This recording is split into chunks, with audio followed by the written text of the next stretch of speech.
ദൈവനാമം മഹത്വപ്പെടുമാറാകട്ടെ. സമാധാന സന്ദേശത്തിലൂടെ എന്നെ ശ്രദ്ധിക്കുന്ന എല്ലാ പ്രിയപ്പെട്ടവർക്കും വീണ്ടും വരുന്നവനായ ക്രിസ്തുയേശുവിൻ്റെ നാമത്തിൽ എൻ്റെ സ്നേഹവന്ദനം. റോമാലേഖനം 10-ാം അധ്യായം അതിൻ്റെ 14 മുതലുള്ള ഭാഗങ്ങളിൽ, എന്നാൽ അവർ വിശ്വസിക്കാത്തവനെ എങ്ങനെ വിളിച്ചപേക്ഷിക്കും? അവർ കേട്ടിട്ടില്ലാത്തവനിൽ എങ്ങനെ വിശ്വസിക്കും? പ്രസംഗിക്കുന്നവനില്ലാതെ എങ്ങനെ കേൾക്കും? ആരും അയക്കാതെ എങ്ങനെ പ്രസംഗിക്കും? നന്മ സുവിശേഷിക്കുന്നവരുടെ കാൽ എത്ര മനോഹരം എന്നെഴുതിയിരിക്കുന്നുവല്ലോ. എങ്കിലും എല്ലാവരും സുവിശേഷം അനുസരിച്ചിട്ടില്ല. കർത്താവെ, ഞങ്ങൾ കേൾപ്പിച്ചത് ആർ വിശ്വസിച്ചു എന്ന് യെശയ്യാവ് പറയുന്നുവല്ലോ.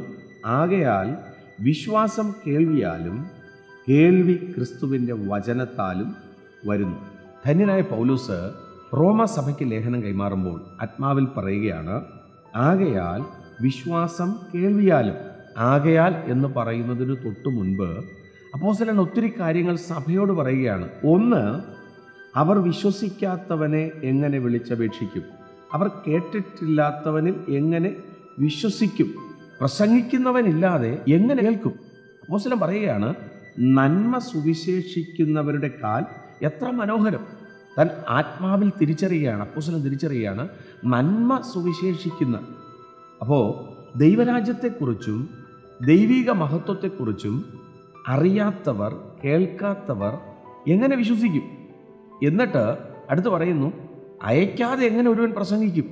വാസ്തവത്തിൽ സുവിശേഷം പറയാതെ ഒരുവൻ എങ്ങനെ രക്ഷയിലേക്ക് വരും എന്ന് പറഞ്ഞിട്ടാണ് പൗലോസ് പറയുന്നത്. ആകയാൽ വിശ്വാസം കേൾവിയാലും. അപ്പോൾ വിശ്വസിക്കണമെങ്കിൽ എന്തുണ്ടാകണം?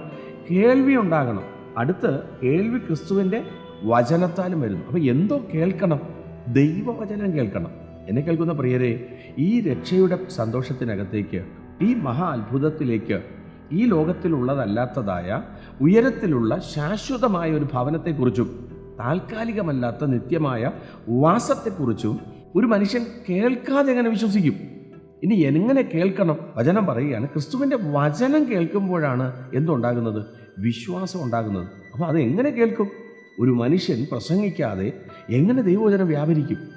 എന്നെ കേൾക്കുന്ന പ്രിയരെ, നമ്മുടെ ജീവിതത്തിനകത്ത് ഈ സത്യസുവിശേഷം കേട്ടത് ഗ്രഹിക്കാൻ കർത്താവ് ഒരു ഭാഗത്ത് പറയുന്നുണ്ട്, ദൈവവചനം 4 സ്ഥലങ്ങളിൽ വീണു. നല്ല നിലത്ത്, വഴിയരികിൽ, പാറമേൽ, മുള്ളിൻ്റെ ഇടയിൽ. പക്ഷേ നല്ല നിലത്ത് വീണത് മാത്രമേ 30, 60, 100 മേനി വിളവ് കിട്ടിയുള്ളൂ. ബാക്കി 3 സ്ഥലത്ത് വീണതും പരാജയമാണ്.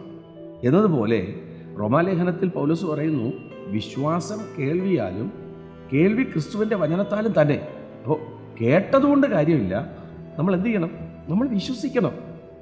പ്രിയരെ, ജീവിതത്തിനകത്ത് വചനം കേട്ടു എന്നുള്ളതിനേക്കാൾ അധികമായിട്ട് കേട്ടതിനെ ഗ്രഹിച്ചും ഒരു സുവിശേഷം ഉണ്ടെന്നും അതെന്നെ നിത്യതയ്ക്ക് വേണ്ടി ഒരുക്കുന്നതാണെന്നും ഈ ലോകത്തിലുള്ള താൽക്കാലികമല്ല ശാശ്വതമായ ഒന്നിലേക്കാണ് ഞാൻ പ്രവേശിക്കേണ്ടതെന്നും തിരിച്ചറിയാൻ പാകത്തിന് ഈ ദൈവവചനം കേട്ട് വിശ്വസ്തയോടെ സഞ്ചരിപ്പാൻ ദൈവം കൃപ ചെയ്യട്ടെ. വിശ്വസിക്കുക, പ്രാർത്ഥിക്കുക. ദൈവം വിശ്വസ്തൻ. God bless U.